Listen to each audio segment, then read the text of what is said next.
Olá, Paula.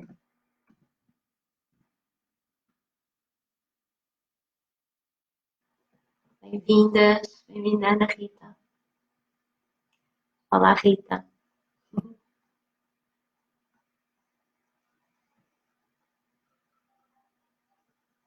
Boa. Obrigada, Inês.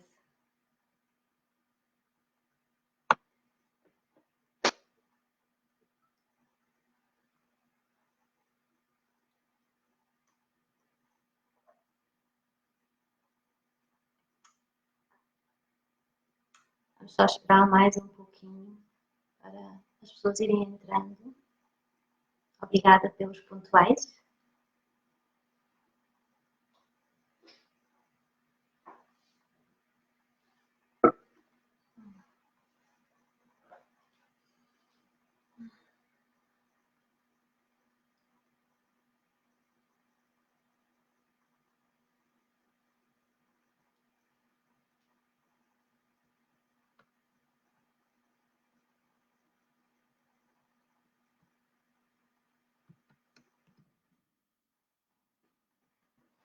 Olá, Joana. Alô, Susana. Bem-vindas a todas. Olá, Dolores. Olá, Rui. Olá, Marta. Olá, Frederico. Bem, vamos começando. Muito grata por estarem cá.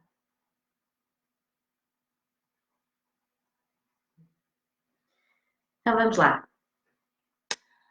O meu nome é Ana Paula Ribeiro, eu sou terapeuta transpessoal e facilitadora de constelações familiares. E estou a dar este ciclo de palestras desde janeiro. Nos 2 primeiros meses foram presenciais, no espaço Eu Consigo Ser Mais Feliz em Queluz, e a partir de março já foi neste formato digital. Mas, a partir do próximo mês, a partir de junho, já vai ser presencial outra vez. Por isso, quem quiser assistir, depois, presencialmente, é só dizer, está bem? O tema de hoje são as relações amorosas. Só queria explicar aqui um bocadinho, porque as palestras têm o nome de visão sistémica de, e em cada mês é um tema. O que é isto da visão sistémica? Então, a visão sistémica é um olhar muito mais alargado para um assunto. Tudo o que existe pertence a um sistema e faz parte do sistema, e todos os elementos coexistem e estão em interação. Então, se algum elemento sofre uma mudança, é natural que tenha repercussões nos outros elementos. Então é isto, a visão sistémica, é percebermos que estamos todos dentro de um sistema, sistemas mais pequenos como a nossa família, sistemas maiores como a nossa sociedade, mas que uma alteração de um de nós pode ter influência nos outros. Então, perceber que todos os sistemas são vivos e que estão em constante mudança, que, claro, está de acordo com a lei da impermanência da vida. Olá, Rita, bem-vinda. Olá, Susana, bem-vinda. Então, vamos. Olá, Amália, bem-vinda. Cristina, David, boa tarde. Vamos lá começar com o tema específico. Está bem? Olá, Érico, bem-vindo. Olá, Ângelo, bem-vindo. Olá, Ana. Bem-vindo a todos, está bem? Não levem a mal se eu não disser o vosso nome, está bem? Muito obrigada por estarem cá. Então, quando um relacionamento começa, a pessoa envolve-se e apaixona-se por todas as expectativas que projeta no outro. Vemos o que queremos, vemos o ideal e damos valor a algumas características da pessoa e fingimos não ver ou desculpamos outras características. Nesta base do enamoramento, na fase do enamoramento, concordamos com o outro do jeito que o imaginamos e não como ele é. Bem-vinda, Isabel. Então, com o tempo, nós começamos a descobrir o outro e parece que pouco ou nada ele tem a ver com a pessoa que nós conhecemos no início. E então, quando isso acontece, é porque nós começamos a ver a realidade. A realidade tal e qual como ela é, e estamos mais distantes das expectativas que nós projetámos no outro. E isto é bom, porque acabou a ilusão. E porque nós projetamos no outro e criamos expectativas ilusórias. Então, a partir deste momento em que começamos a ver a realidade, estas expectativas desaparecem. As nossas expectativas nascem das nossas próprias vivências e o modelo do relacionamento que nós temos no nosso interior nasce das nossas vivências. Então, que modelo é este e de onde é que ele vem? Ele é influenciado, claro, por tudo o que acontece na nossa família, a nível de transgeracional, mas ele é influenciado também pela primeira relação amorosa que nós vimos e vivemos, que são a relação dos nossos pais ou outras pessoas, pode ser a relação dos cuidadores, como os avós, os tios, o que seja. E é também uma influência do consciente coletivo. Imaginem as histórias que nós contamos às crianças e viveram felizes para sempre. As crianças começam a acreditar desde muito cedo, através das histórias, que um relacionamento é para sempre. Então, ao longo da palestra, eu vou-vos deixando algumas perguntas para que vocês possam ir indagando dentro de vocês, está bem? Que tipo de relacionamento tinham os vossos pais? Podem-se perguntar. Qual era o ambiente quando eu fui gerado? Havia discórdia, havia violência, havia escassez de dinheiro, havia paz? Como é que era esse ambiente onde eu fui gerado? E o meu pai esteve presente na gravidez da minha mãe? E a minha mãe sentiu-se abandonada pelo meu pai? Qual a posição da minha mãe e do meu pai na relação? Tinha uma posição mais ativa, mais passiva? Como é que era?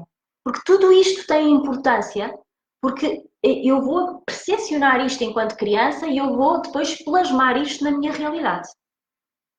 Então, nós idealizamos o companheiro que queremos, colocando-lhe características iguais às do nosso pai ou então exatamente o oposto. E os homens é em relação às mulheres. Porquê? Porque se a relação dos meus pais for aquela relação muito bonitinha, uau, que bom, são tão felizes, eu vou querer ter uma igual. Então eu vou procurar um companheiro que me dê uma relação igual à dos meus pais. Se eu não gostar de todo da relação dos meus pais, eu vou procurar um companheiro que me dê o oposto. É neste sentido que nós idealizamos.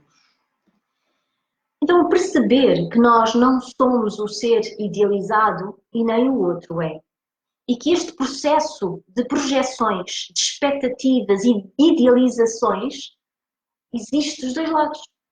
Então, são dois seres a projetar, a expectar e a idealizar.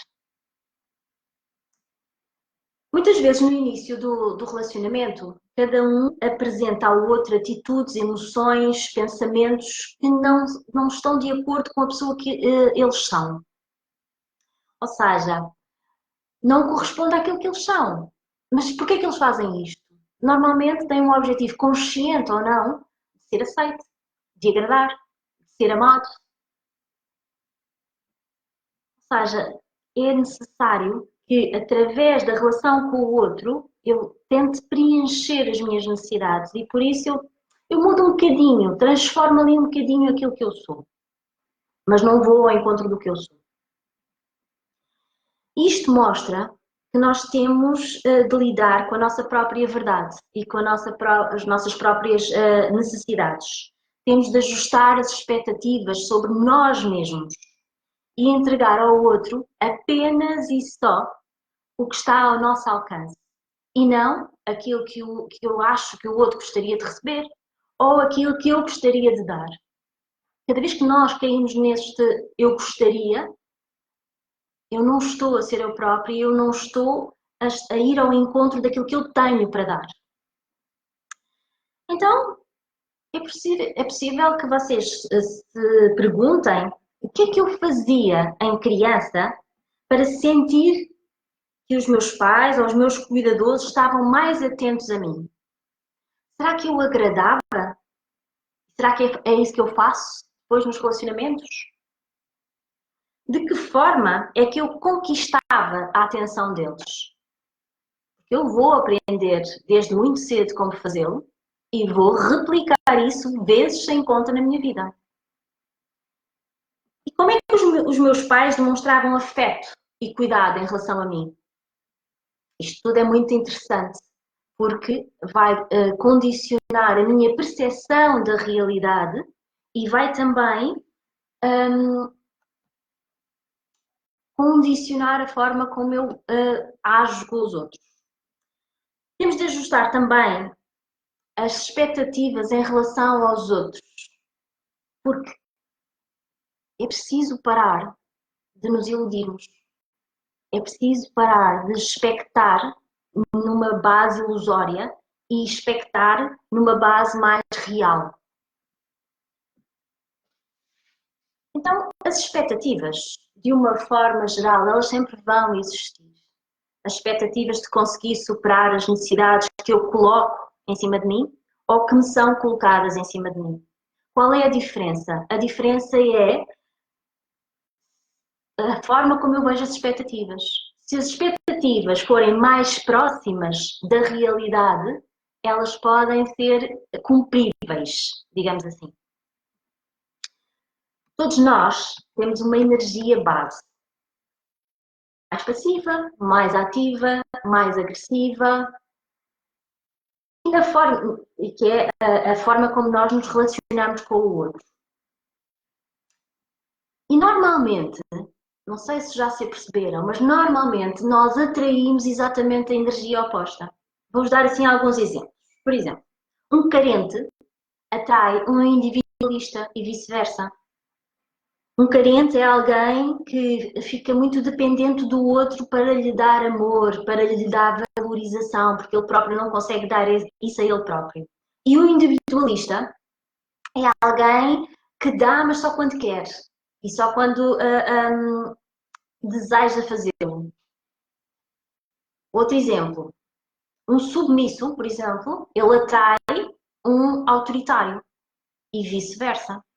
E um submisso é alguém que permite que o outro decida a vida por ele. E também que quer que isso aconteça. E o autoritário é alguém que quer controlar a ação dos outros. Outra situação que pode acontecer, e atenção, isto são só formas que existem, não tem de ser sempre assim, está bem? Normalmente, alguém com maior facilidade em dar vai atrair alguém que só quer receber e vice-versa. E aqui eu vou fazer uma à parte para vos deixar algumas reflexões. A balança entre o dar e o receber numa relação é muito importante que esteja equilibrada. Não estando equilibrada, eu vou fazer aqui, vou-vos deixar algumas reflexões de modo a que vocês possam trazer isto para vocês. Se tu estás sempre a dar, como é que te sentes quando dás? E a maior parte das pessoas responde coisas como sinto-me feliz, sinto-me realizado, é fantástico. Ok, então está bem, então reflete. Não queres que o outro sinta tudo isso ao dar-te? Por que é que não crias espaço para receber? Achas mesmo que só tu é que nasceste para dar? E a ti? A ti que estás sempre a receber. Como é que te sentes quando recebes? E as pessoas podem dizer coisas como sinto-me felizardo, visto, agradecido. Uhum. Então, não queres que os outros sintam da mesma forma ao receber? Então, por que é que não crias espaço? Reflete. Por que é que não crias espaço para dar? Achas mesmo que só tu nasceste a merecer receber? São só algumas reflexões que nos podem ajudar a ir mais para dentro. É importante perceber que a maior parte das nossas ações elas são ativadas pelo nosso inconsciente e pelas nossas lealdades inconscientes ao plano familiar, tanto a parte feminina como masculina e às vezes até ambos. Então, a nossa vida é composta por inúmeros relacionamentos e existe uma ligação muito estreita entre os nossos relacionamentos e alguns acontecimentos da nossa vida. E eu vou-vos dar exemplos de alguns acontecimentos da nossa vida que podem ter influência nos nossos relacionamentos. E vou começar pelas condições da nossa gestação. Lembrem-se, quando uma criança está dentro do útero, ela percepciona emoções, pensamentos, sensações através da mãe. E tudo isso fica registado dentro dela e ela vai apreender o mundo, ela vai experimentar determinadas coisas no útero que ela depois vai levar para a vida adulta. Então é muito importante que eu saiba como é que correu a minha vida na parte da gestação. Então eu posso me perguntar coisas como em condições é que eu fui gerada? Fui uma criança desejada? Ou fui um incidente? A minha mãe perdeu algum filho antes de mim? Lembra-se, é tudo muito importante porque o estado emocional da minha mãe vai ter muita influência na pessoa que eu vou ser. Então eu posso também perguntar se a minha mãe sofreu algum tipo de trauma durante a minha gestação, perdeu alguém, alguma perda. Lá está. Tudo o que aconteceu na vida da minha mãe e do meu pai e do casal vai ter influência na criança que está dentro daquela barriguinha. Outro fator que tem influência são os padrões do nosso parto, ou seja, o nosso nascimento. Se nós olharmos e percebermos que o nascimento é uma experiência traumática por si só, ela tem uma quantidade, uma panóplia imensa de emoções. Quando chega a hora de nós nascermos, as pessoas que nos amam, as pessoas que estão lá para nos ajudar a nascer, as pessoas que se preocupam connosco, andam numa azáfama para nos ajudar a nascer. Só que eu que estou dentro do útero, eu estou muito bem lá dentro e estou tranquila. Mas há uma grande agitação cá fora e começam-me a puxar, depois quando eu saio cá para fora, às vezes sopram para a minha cara, outras vezes até me batem para eu chorar. Nós sabemos que isto é necessário e que é muito importante para que a criança esteja saudável. Mas como é que vocês acham que ela percepciona isto do amor quando o parto é desta forma? Ela vai percepcionar o amor como algo doloroso, confuso, invasivo e até agressivo. Então, já estão a perceber o quanto isto tem influência e depois, mais tarde, na minha noção de amor e no amor que eu vou buscar lá fora. Então podem-se perguntar como é que decorreu o vosso nascimento? Que tipo de parto é que foi? Terá sido um parto normal? Terá sido uma cesariana? Cada parto também tem especificidades para a criança. Porque alguém que nasce numa cesariana pode eventualmente, atenção, isto é tudo na parte das hipóteses, pode eventualmente ser alguém que precisa de ajuda durante a vida toda. Então, e a nossa crença do que é o amor? Já percebemos que é muito importante. Então, quando eu falo em crença do que é o amor, não é aquele conceito bonitinho que todos nós sabemos e que todos nós temos na ponta da língua e que todos nós queremos. Porque se fosse esse o conceito de amor que está nas nossas células, Seria esse o amor que nós estávamos a viver nos nossos relacionamentos? E será que é? Então, qual é o conceito de amor que está nas nossas células? Como é que nós apreendemos isso do que é amar e do que é ser amado? Então, novamente, podem se perguntar: o que é o amor para vocês? A que é que vocês chamam o amor? Será que ser amado é ser compreendido? Será que ser amado é agradar? Será que ser amado é ter razão? Será que ser amado é sentir-me apoiado? Sentir-me útil? Como é ser amado? Para vocês, claro. Para cada um de nós. E o que é que realmente cada um de nós espera do amor? E como é que o amor se está a manifestar na minha vida? Porque a forma como o amor se manifesta na minha vida fala muito sobre as crenças que eu tenho do amor. Será que eu realmente me acho digna de receber amor? Será que eu sinto que eu mereço o amor? São só algumas perguntas para vocês irem mais fundo dentro de vocês. De qualquer maneira, a todo momento nós merecemos o amor exatamente como ele se apresenta na nossa vida. Porque isso tem a ver com a energia que nós emanamos. Então, comecem a perceber que tipo de energia é que eu estou a emanar para estar a atrair uma determinada energia. Então, nós encontramos nos relacionamentos o amor. E é isso que nós procuramos. E nós procuramos que alguém nos ame e nos aceite amorosamente. Isto acontece porque o ser humano existe para manifestar e expressar amor. Faz parte. Já se perguntaram como é que eu posso receber algo que eu não dou a mim própria? Será que eu me amo? Será que eu me aceito? Se a resposta é não, como é que eu vou pedir isso ao outro? Como é que eu vou pedir ao outro que ele me ame e me aceite quando ele acabou de me conhecer? Quando eu, que já me conheço há muitos anos, não me amo e não me aceito. Então, se eu não me sentir bem com quem sou e com o que eu tenho, como é que eu espero que a outra pessoa o faça? Como é que eu posso esperar algo diferente? Muitas perguntas, não é? É bom a gente indagar sobre nós próprios. Então, eu vou-vos dar aqui uma noção do que é para mim amor. É livre também, mas é aquele amor, o conceito bonitinho.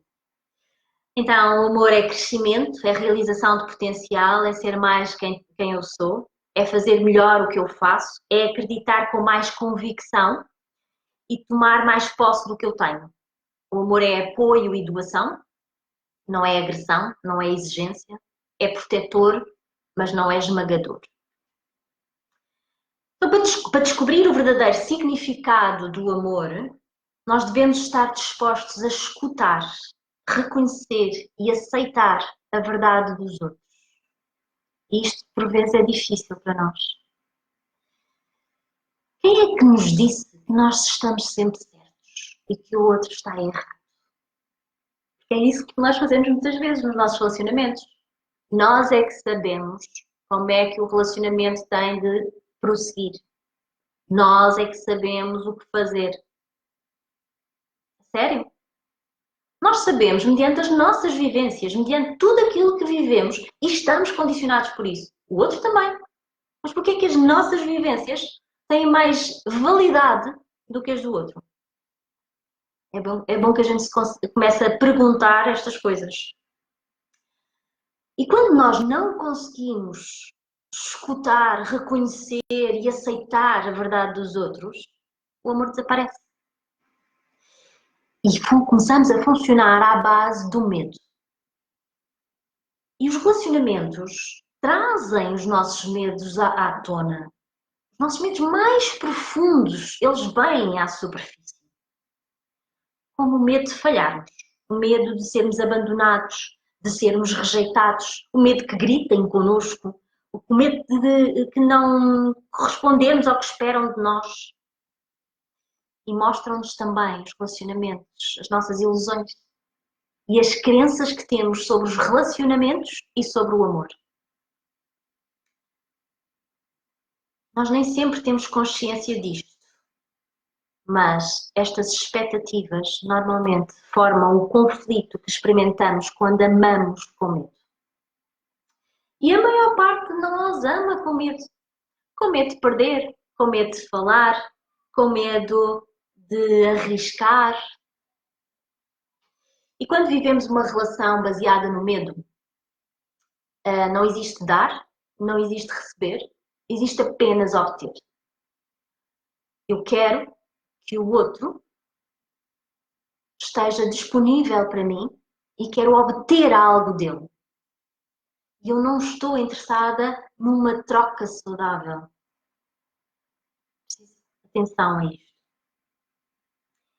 É necessário estarmos atentos às nossas necessidades e perceber que a única forma que existe de preenchermos as nossas necessidades é através do amor próprio. Pedir ao outro que faça isso não vai resultar. Ou melhor, até parece que resulta durante um tempo, mas é ilusório. Porque assim que o outro vai embora, aqueles vazios voltam. E quando nós enchemos esses vazios com o nosso amor próprio, mesmo que o outro vá embora, esse vazio fica preenchido pelo nosso amor, sempre. Então, amar significa dizer a alguém: sim, eu amo-te tal como tu és. Mesmo que não correspondas aos meus sonhos, às minhas expectativas, mesmo que tu não sejas a pessoa que eu idealizo, mas o facto de tu existires faz-me ficar mais feliz. E este é um amor saudável. Às vezes, para experimentarmos o amor ou uma relação, às vezes para mantermos uma relação, outras vezes para termos uma relação, nós fazemos coisas muito estranhas. Coisas como ignorar a nossa intuição, coisas como temos medo de ficar sozinhos, então a primeira pessoa que aparece nós agarramos com unhas e dentes. Temos medo de dizer não aos outros, como é que ele vai encarar aquilo, então não dizemos não, fazemos sempre tudo o que os outros querem. Amamos a forma como os outros nos amam. Isto é muito bonito. Amamos a forma como os outros nos amam. Mas isto não é amar o outro. Amar a forma como o outro me faz sentir não é amá-lo. É preciso amar a pessoa e não o que ela faz por mim. Outra coisa que podemos fazer, eventualmente, é confundir compatibilidade sexual com amor. Às vezes também ficamos presos às aparências, às promessas. Há quem não expresse aquilo que sente, que omita, que engula. Há também quem decida aceitar as mentiras do outro, mesmo sabendo que são mentiras. Há muita coisa que nós fazemos para ficar num relacionamento, para ter um relacionamento. E nada disso nos vai ajudar a ter um relacionamento saudável. É bom que a gente tenha esta noção. Passar agora aqui, só aqui ver se tem aqui algumas perguntas. Okay. Muito obrigada a todos por estarem aí. Então, o que é que está na origem dos conflitos e das discussões num relacionamento? Eu vou-vos dar aqui alguns pontos. Existem muitos mais, claro. Trouxe para aqui os fatores que achei mais importantes. O nível de compromisso. Será que alguém, quando começa um relacionamento, se pergunta qual é o meu nível de compromisso?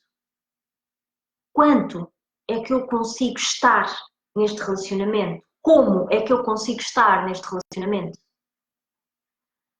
Normalmente nós assumimos compromissos com o outro que nós não tencionamos cumprir e que nós não temos como cumprir.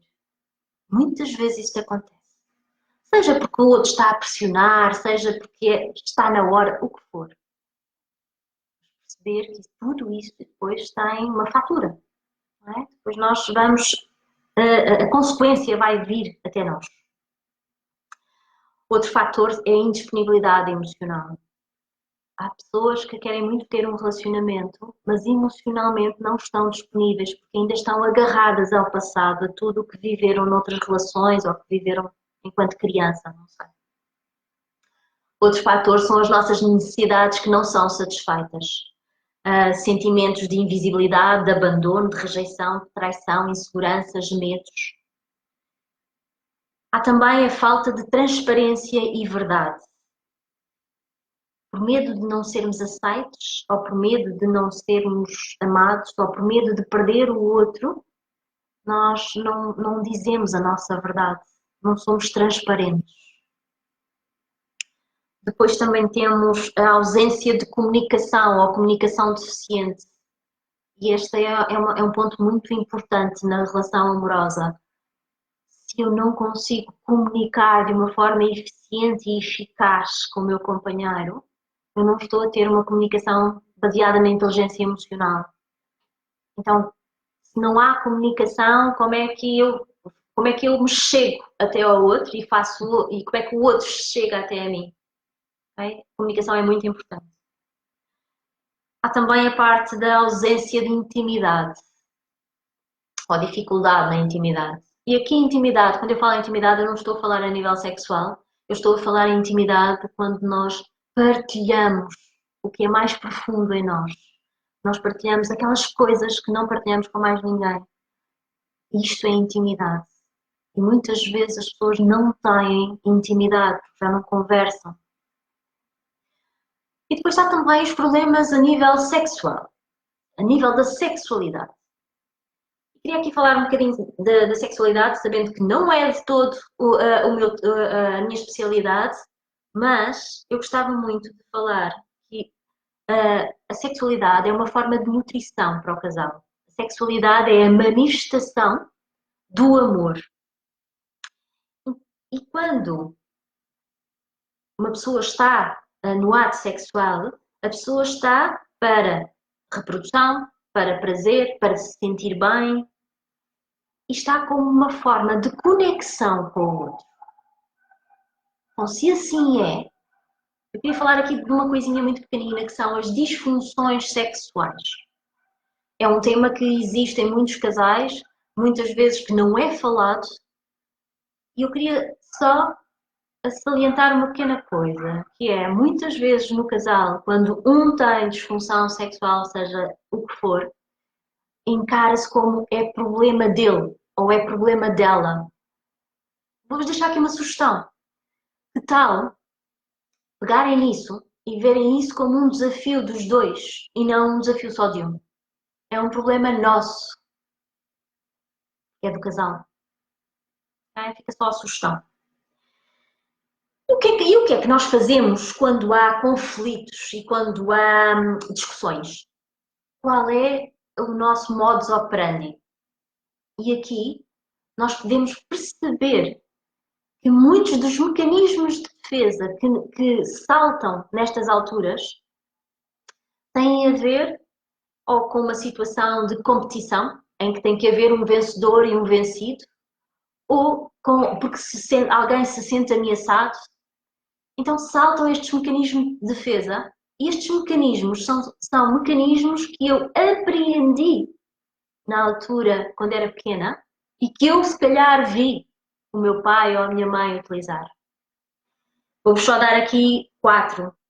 A crítica é um dos grandes mecanismos que se utiliza a nível dos relacionamentos amorosos.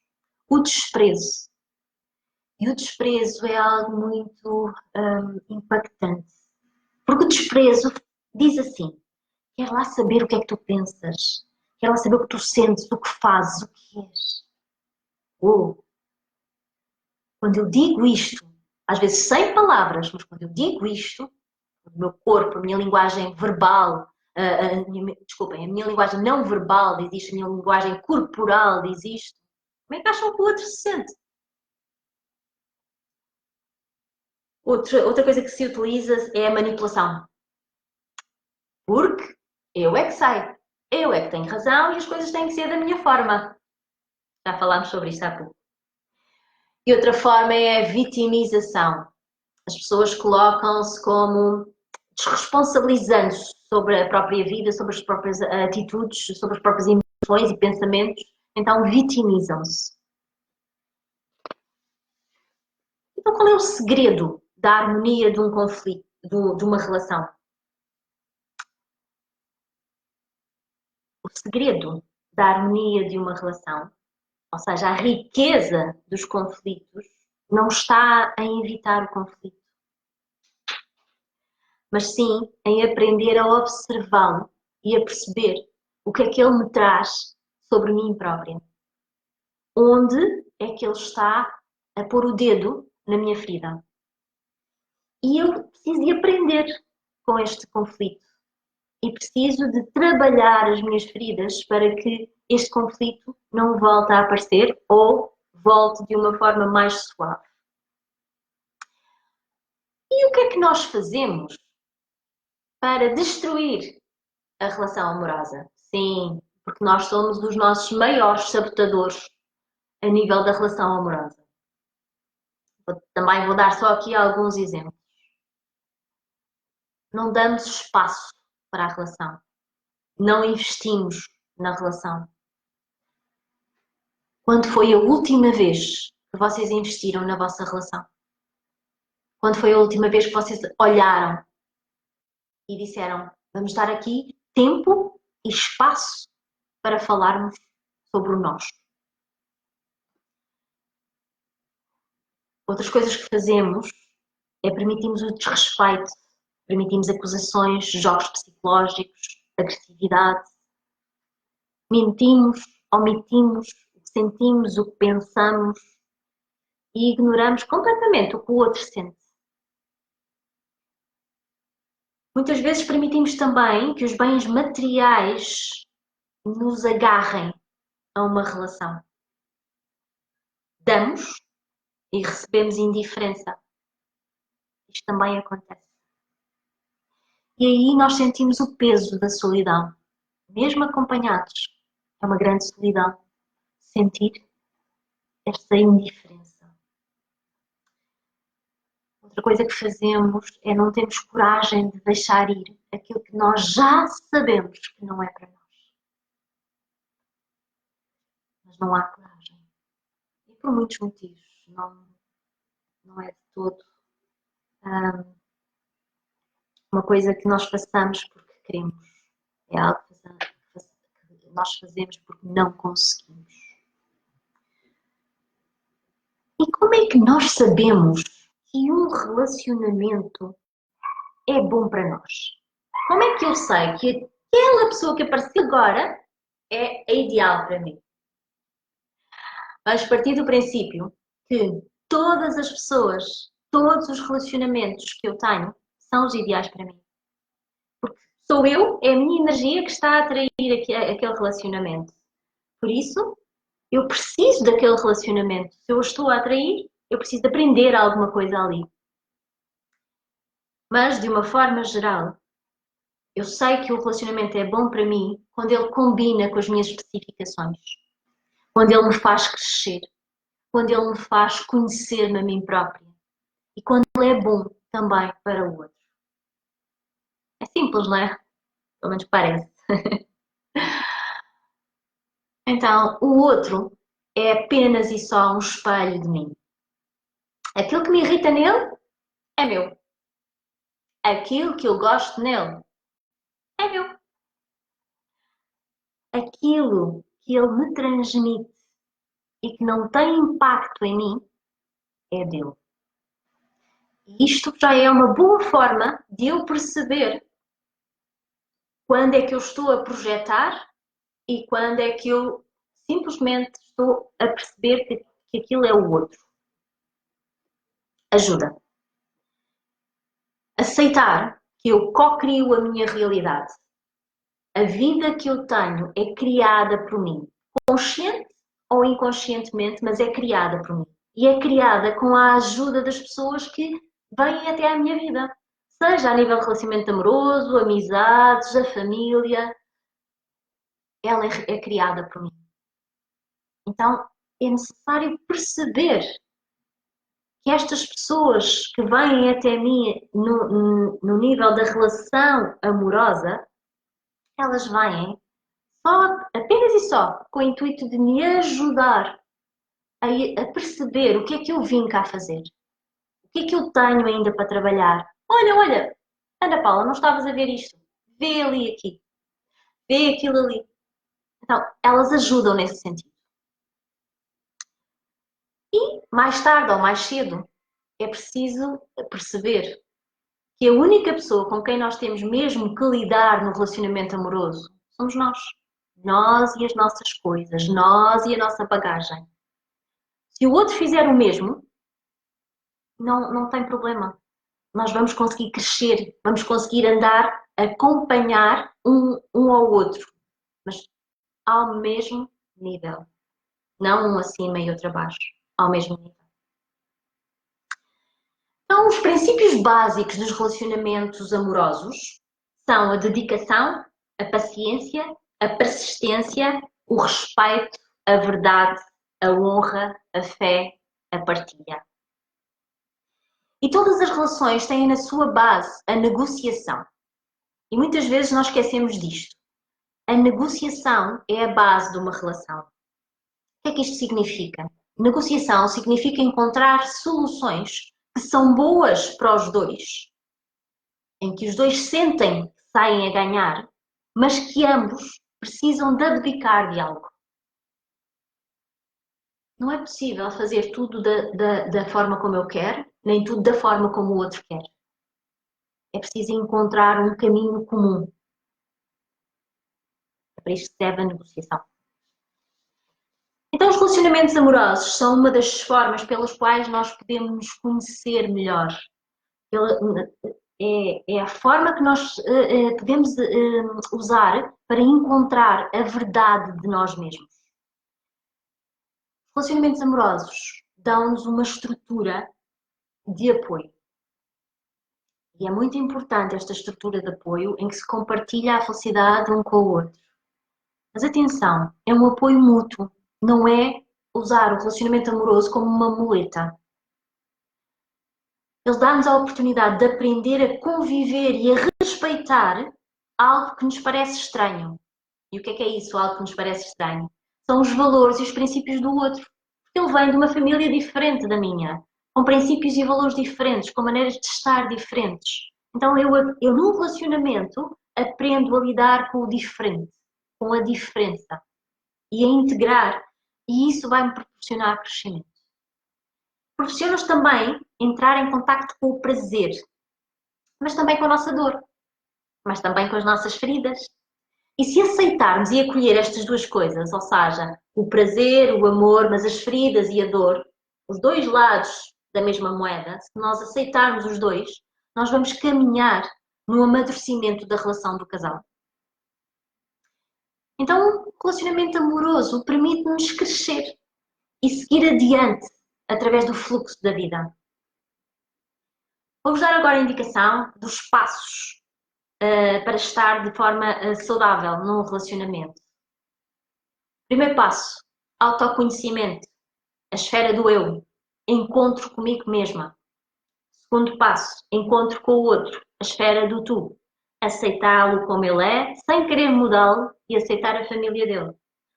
Terceiro passo, encontro com o nós, é a esfera do nós. E nesta esfera do nós cabe também, eventualmente, se assim o desejarem, a descendência, a possível descendência e a convivência com os filhos. O relacionamento amoroso é, de uma forma geral, uma terceira entidade, composto por duas pessoas. E cada pessoa tem o seu próprio processo individual de desenvolvimento, mas é preciso lembrarmos que existe uma terceira entidade, o nós, e que o nós tem o seu próprio processo individual. Então, já perceberam? Existem 3 processos individuais aqui. O eu, o tu e o nós.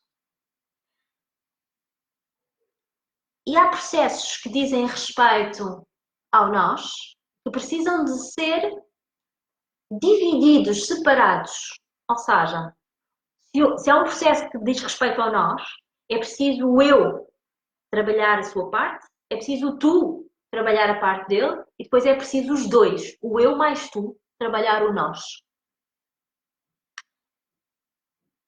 E para alguns relacionamentos já com algum tempo, em que os desafios são outros, é necessário ir reinventando o amor.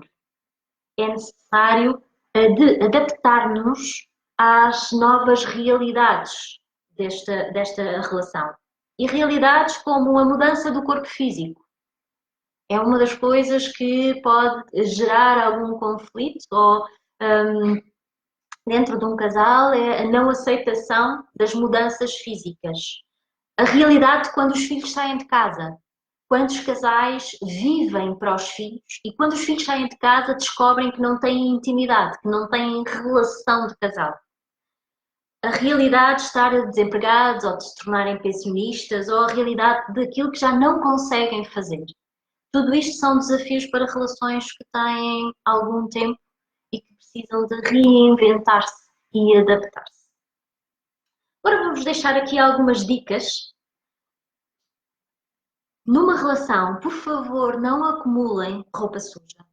Os assuntos que surgem são para serem trabalhados à medida que surgem. Porque se assim não for, quando forem falar, já o copo vai a transbordar. Outra coisa que eu já falei ali há pouco é, por favor, resistam à tentação de acharem que um relacionamento é para a vida inteira. Para a vida, é eterno, não é? É para a vida toda. Não, não é. Todos nós estamos sob a lei da impermanência da vida. Então, nada dura para sempre. Chamar aqui a atenção ou dar uma dica para outro tipo de relacionamentos. Há pessoas que estão constantemente em relacionamento, ou seja, acabam um relacionamento, começam outro, acabam um relacionamento, começam outro. Deixar aqui uma dica para essas pessoas. Já se aperceberam que vocês estão num padrão, a repetir um padrão que fala de 3 fases? Relacionar-se, ser magoado, recuar. Relacionar-se, ser magoado, recuar. Apercebam-se. Ninguém pode fazer o outro feliz. Não é possível. Ninguém me faz feliz. Só eu me consigo fazer feliz. Em casal, quando cada um de nós já descobriu a nossa própria felicidade, em casal nós vamos acrescentar. É um extra. Nós vamos dar mais. Essa felicidade vai aumentar. Mas ninguém me pode dar felicidade. E quando estamos sós? Também existe. Pessoas que estão em relação só com elas próprias. Quando estamos sós, é porque ainda não conseguimos estar acompanhados. Ou estamos a ser preparados para algo melhor, ou estamos a ser protegidos de algo pior. É só a minha versão. E quando um relacionamento termina, não é sinal da impossibilidade de amor, é sinal da não possibilidade daquele relacionamento. É preciso separar bem as águas, está bem? Agora vamos dar uma nova forma de olhar o ciúme. E algumas das coisas que eu vou-vos dizer têm muito a ver com as constelações familiares. Quem se identificar muito bem, quem conseguir trazer alguma coisa para si muito bem, quem não conseguir também, tudo bem.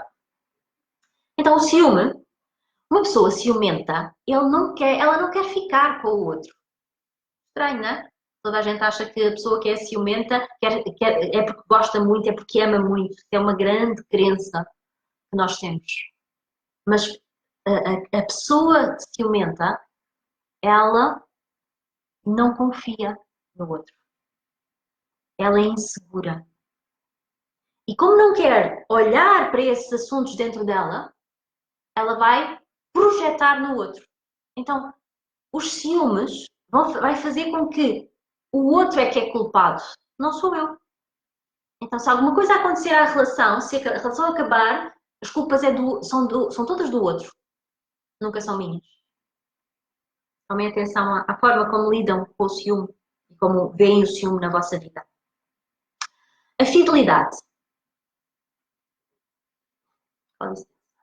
Então, a fidelidade, ela resulta de um vínculo que tem por base a afeição.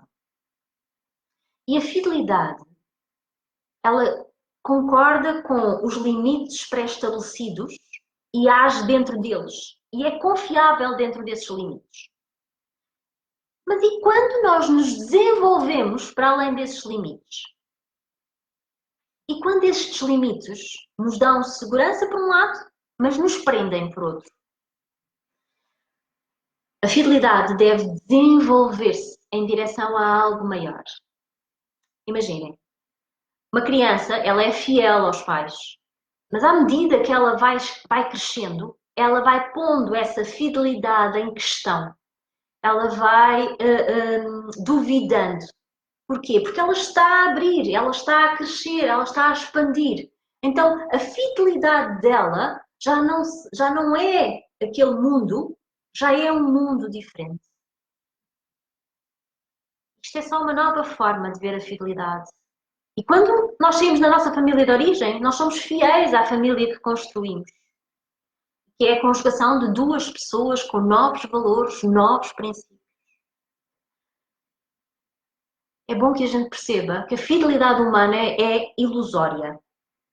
Porque ela permanece só até que as circunstâncias exijam uma expansão. É ilusório. Isto pode nos ajudar a colocar a fidelidade nos nossos relacionamentos num outro prisma e a não pôr tantas tabelas e ir mais ao encontro do que é bom para os dois. Honrar. Hoje em dia, e na sequência do que tem acontecido nestes últimos séculos, podemos dizer, entre a relação dos homens e das mulheres, a verdade é que um dos maiores problemas que existe hoje em dia nos casais é que a mulher não honra o homem, não respeita o homem. Também existe o contrário, sim, é verdade. Mas esta é mais fulcral. Mesmo nas consultas que eu facilito, eu vejo muitas vezes isto. Há por causa de todo o processo, claro que são mulheres feridas, todo este processo que passaram, há uma dificuldade nesta honra. Já se perceberam que, por exemplo, quando os homens sofrem, eles calam-se. E quando as mulheres sofrem, elas falam. São seres humanos diferentes e que precisam das coisas assim. As mulheres não entendem os homens. Assim como os homens não entendem as mulheres, não é? Mas de uma forma geral, as mulheres que procuram hoje em dia e que são empurradas pela sociedade, eu não estou aqui a discutir motivos nem causas, para viverem muito mais uma energia masculina de concretização de objetivos, elas deixam de ser a parte mais feminina, ou deixam de viver a energia mais feminina. E isso faz com que os homens se sintam desorientados, sentem-se perdidos, porque já não sabem o que dar às mulheres. Se antigamente percebia perfeitamente qual era o papel do homem, hoje em dia não se percebe. Se antigamente se percebia perfeitamente qual era o papel da mulher, hoje em dia não se percebe. Então é necessário que cada um de nós vá dentro de nós e que coloque cá fora como é que eu quero viver a minha energia masculina e como é que eu quero viver a minha energia feminina dentro do casal. Raiva. Muitas vezes é preciso averiguar esta emoção, assim como muitas outras, porque elas escondem intuitos diferentes. Por exemplo, muitas vezes a raiva funciona como uma defesa para a culpa. Então eu não quero assumir a culpa de alguma coisa no relacionamento e eu disparo a raiva ou a tristeza. É só nós fazermos uma investigação dentro de nós. Felicidade. Já se perceberam que nós descrevemos felicidade como algo conhecido que se repete e que normalmente é orientado por uma ideia? De uma forma geral, isto é felicidade para nós. Só que isto é uma felicidade superficial. Existe uma outra felicidade. Uma felicidade que está em sintonia e pode também estar ligada a um sofrimento, a uma crise, a uma decepção, mas que tem na sua profundidade uma calma, uma tranquilidade e uma grandeza. Sinto que o objetivo do ser humano é transitar de uma felicidade mais superficial para este tipo de felicidade, uma felicidade que nos leva mais dentro, a uma paz interior. Então, vou só aqui ver se há alguma pergunta. Se eu não responder agora às perguntas, eu no fim respondo, está bem? Ou amanhã, estejam à vontade de irem colocando as perguntas.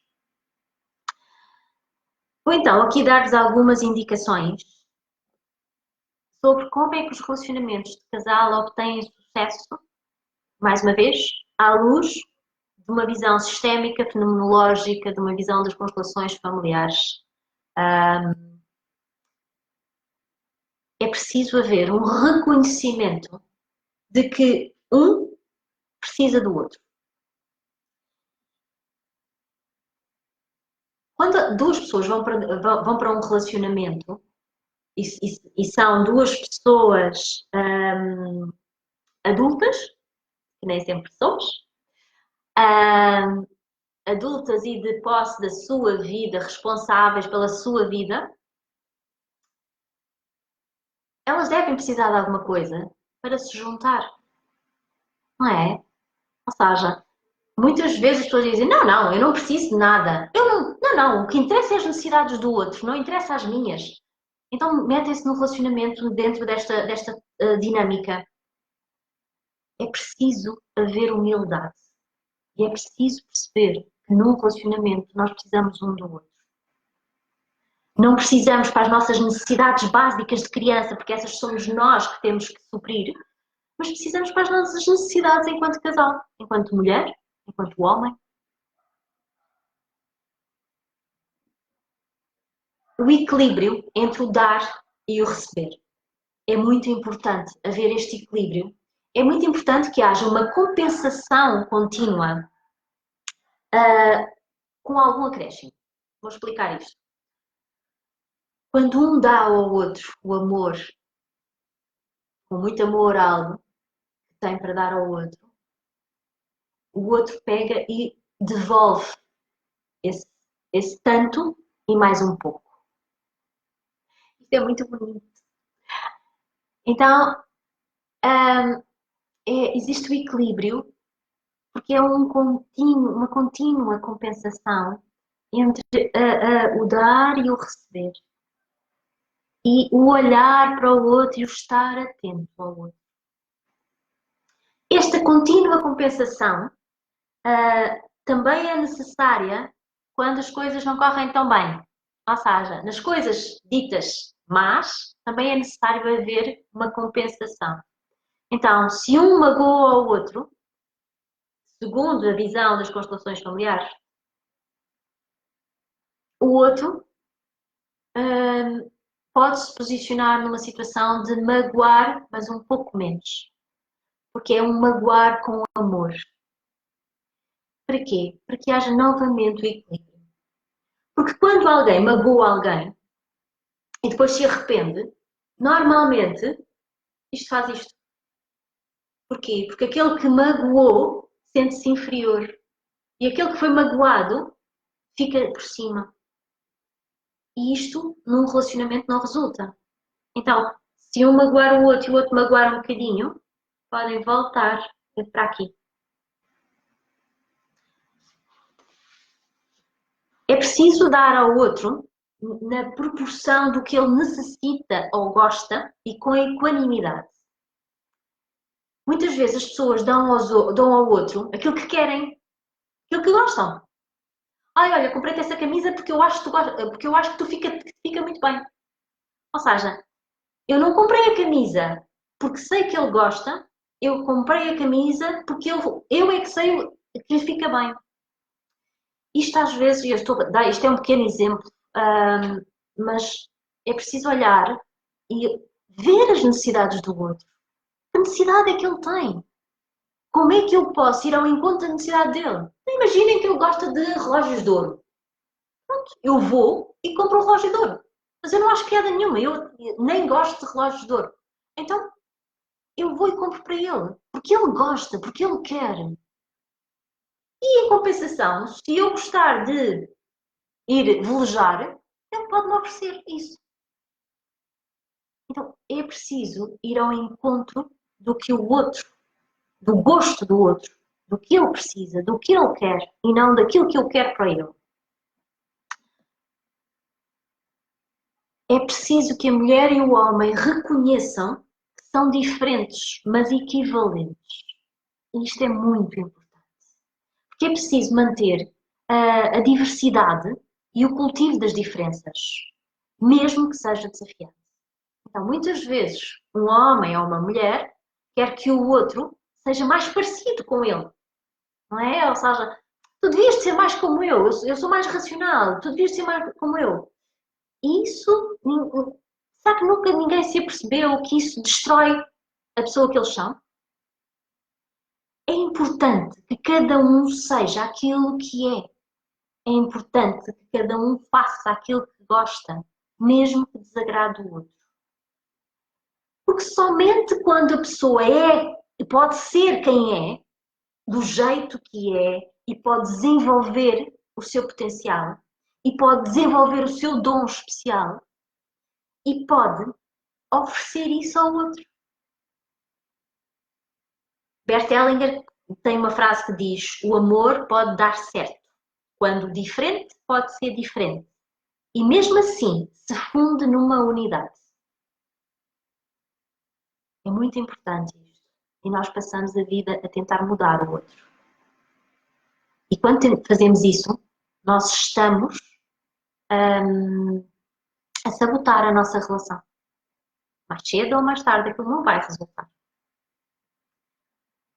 É importante que ambos no casal reconheçam e aceitem e respeitem os valores da família do outro. Muitas vezes isto é polémico, porque ai, a tua mãe isto, ai, o teu pai aquilo.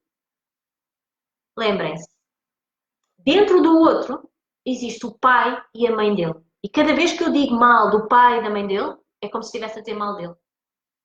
Então, ao fim de algum tempo, isto vai fazer moça.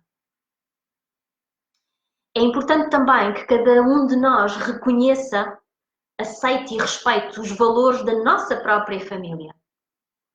Mas lembrem-se, para construir um relacionamento amoroso, é necessário que ambos se afastem dos valores e dos princípios das suas famílias de origem para que possam construir novos valores, novos princípios.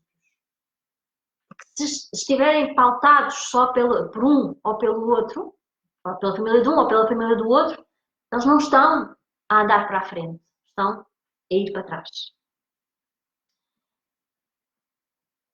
É importante que sejamos nós, cada um de nós, a trabalhar em nós aquilo que sentimos que não recebemos dos nossos pais e não pedir ao nosso companheiro isso. É importante respeitar a ordem. Por exemplo, o relacionamento de casal tem precedência sobre a maternidade e a paternidade.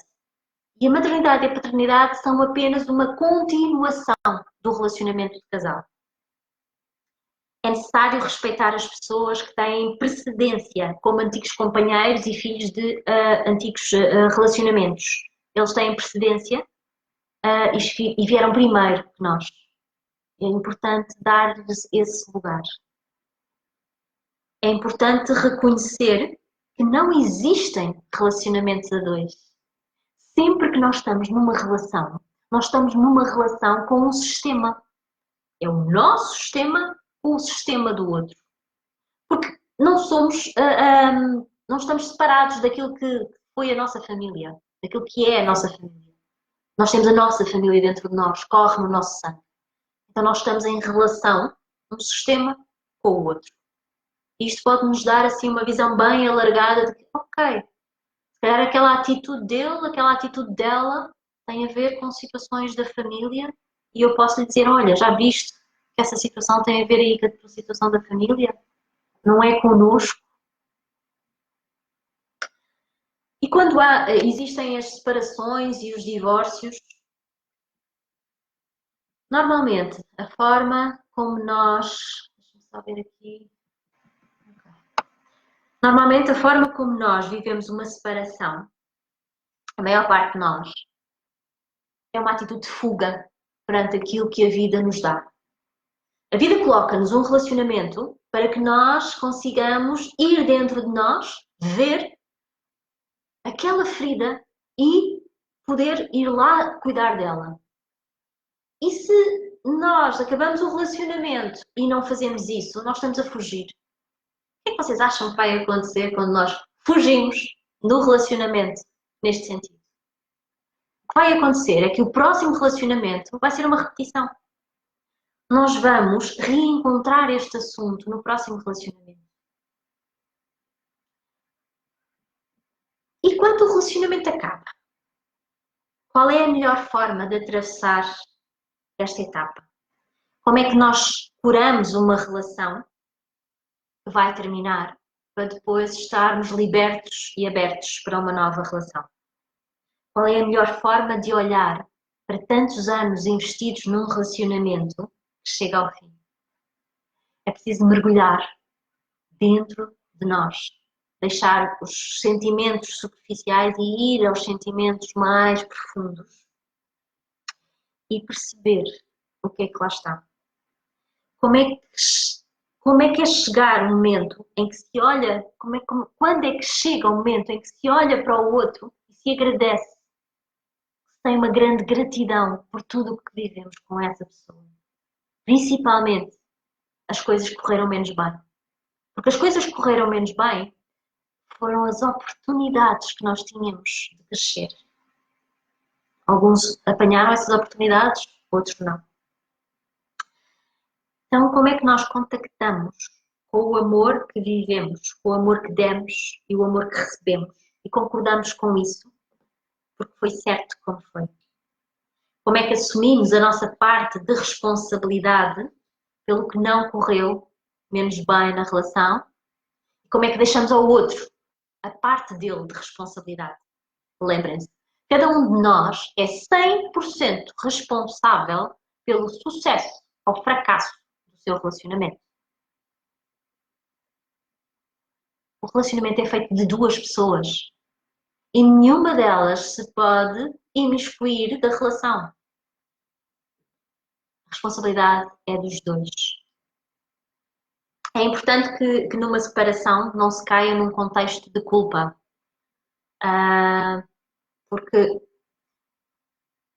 quem estuda as constelações, quem já sabe alguma coisa das constelações familiares, percebe que muitas vezes as dinâmicas que estão presentes numa separação são dinâmicas ocultas, são dinâmicas referentes ao emaranhamento de cada uma das pessoas nas suas próprias famílias.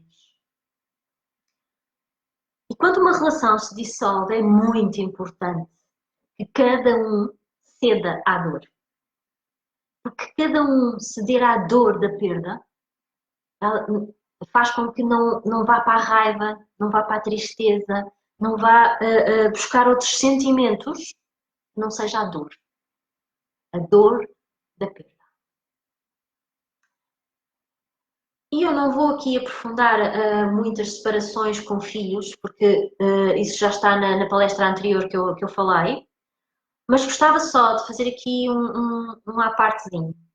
Os pais que se separam normalmente olham para a relação com pena de tudo, com pena do que investiram, perdi tanto tempo, perdi os melhores anos da minha vida, como se tivessem sido esforços amorosos inúteis. Já pensaram que está subjacente a este pensamento, a este sentir, que o amor que deu vida a uma criança é inútil? Já pensaram nisso? Isso não pode ser assim. Tudo o que serve a vida nunca é inútil. E quando nós temos relacionamentos seguintes, ou seja, acaba um relacionamento e vem um segundo ou um terceiro, seja o que for. Relacionamentos seguintes. Quando se começa um relacionamento seguinte, tudo o que não foi solucionado no relacionamento anterior vai ser retomado ou pelos próprios ou pelos filhos, sejam os filhos do relacionamento anterior, sejam os filhos deste próprio relacionamento, vai ser retomado neste relacionamento atual. Isto é a forma que a vida tem de encontrar uma solução, de buscar o equilíbrio, a ordem ou o vínculo. Claro que uma solução que recai sobre uma criança, ela é instintiva e é cega. E a criança normalmente o que é que faz? Ela imita o parceiro anterior e sem se aperceber disso. A criança sai do seu lugar e vai para o lugar, por exemplo, do parceiro anterior da mãe e vai ser um rival do atual parceiro da mãe. Isto acontece muitas vezes. E só quando o antigo parceiro é respeitado é que essa criança se sente livre para deixar esta identificação. E quando um filho do primeiro casamento é levado para um relacionamento seguinte, ele pode representar o pai ou a mãe excluído. E a solução passa sempre pelo atual parceiro respeitar na criança o pai ou a mãe dela que ficou para trás. O segundo marido precisa reconhecer que é o segundo e que a sua companheira vai estar sempre ligada ao primeiro relacionamento se eles tiverem um filho. E é preciso que este segundo companheiro agradeça ao primeiro por ele ter saído da vida desta pessoa. Porque assim houve espaço para ele entrar. Isto é uma coisa que tem de ser, é feita nas constelações e tem de ser feita de coração. É uma abertura de coração de perceber que aquilo que eu vivo com esta pessoa só foi possível porque o outro já não existe na vida desta pessoa. E é tipo, obrigada. Então é necessário nós cultivarmos a consciência da nossa própria história. Quanto mais nós soubermos da nossa história, mais bem preparados nós estamos para mergulhar no nosso autoconhecimento. É necessário investir no perdão dos nossos próprios atos, daquilo que nós consideramos erros. E o perdão é daquelas coisas que é necessário de nós para connosco. Apenas e só. Tudo o resto foi e é como tem de ser. É necessário investir na construção de um novo caminho, reconhecendo onde estamos, quem somos, com honestidade e abertura. Então, depois disto tudo, o que é que procuramos num relacionamento? O que é que esperamos de um relacionamento? O que é que queremos experimentar, sentir num relacionamento? O que é que estamos dispostos a fazer para consegui-lo? O que é que temos para dar num relacionamento? O que é que queremos receber? Como é que eu me quero sentir num relacionamento? E que espaço é que nós temos para o outro na nossa vida? Há pessoas que começam relacionamentos e que não têm espaço para o outro. É bom que a gente perceba primeiro em que condições é que nós estamos antes de entrar dentro de um relacionamento. Então, quando estamos ligados ao outro através de um amor afetuoso, respeitoso e recíproco, O outro acrescenta algo ao nosso ser, ampliando e aprofundando, dando-lhe plenitude e peso anímico. E quanto maior o nosso peso anímico, maior a força que possuímos e irradiamos. É uma frase do Bert Hellinger.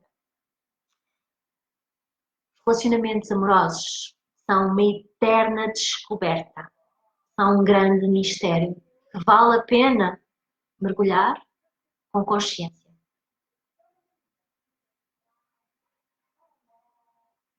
Já partilhei tudo o que eu queria com vocês. Lamento que tenhamos esticado aqui um bocadinho com a informação, mas eu queria tanto partilhar isto tudo com vocês.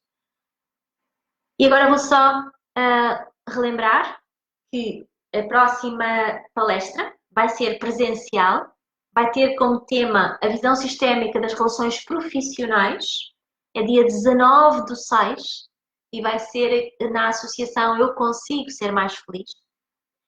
E também lembrar-vos que a partir de outubro deste ano, no formato presencial ou online, aquilo que a vida nos permitir, eu vou começar a facilitar um curso de desenvolvimento transpessoal baseado na visão sistémica e fenomenológica das constelações familiares, da psicologia transpessoal, da hipnoterapia. Vai começar dia 24 de outubro deste ano. É um curso que nos vai permitir ir mais para dentro. É um curso que está na esfera do eu, do autoconhecimento. Depois, dia 25 de outubro, eu começo a facilitar uma formação de constelações familiares para terapeutas.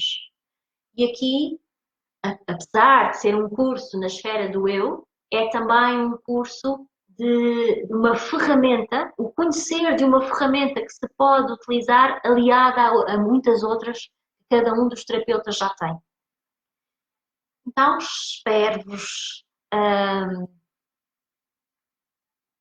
esclarecidos. Se precisarem de alguma questão, se precisarem de algum esclarecimento adicional, por favor, mandem uma pergunta. As perguntas que aqui estão, eu vou olhar com muito amor para elas e vou responder aqui para que todos tenham acesso às respostas, porque muitas vezes a pergunta de um é a pergunta de muitos. E sejam felizes e até à próxima. Muito obrigada por estarem aí a partilhar este momento comigo. Beijinhos. Esta gravação vai ficar disponível. Podem ver, podem enviar para os vossos amigos se acharem que eles precisam. Sintam-se à vontade e fiquem bem. Beijinhos. Até